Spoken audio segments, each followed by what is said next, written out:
So Remy hair is cuticle intact hair. It's equals quality.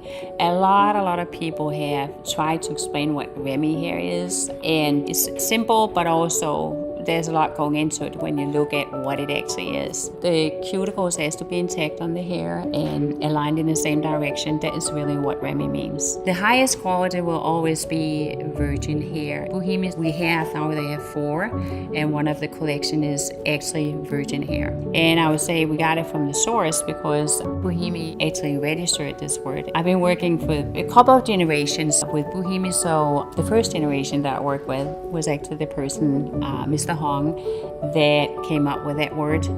And how that came about was that most hair companies were doing medium quality hair, and that was what they saw at the market really was in need of.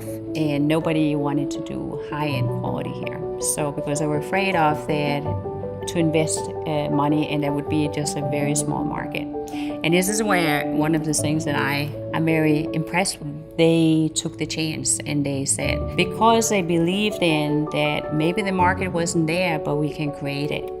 And this was before social media, so it took a little while to get there, but I think that everybody knows the name Bohyme as a brand. And also, again, I can only underscore that they actually were the ones creating that word Remy, because that goes in conjunction with a better quality hair. This is their word for it. So everybody else are really copycats. And here we have the original.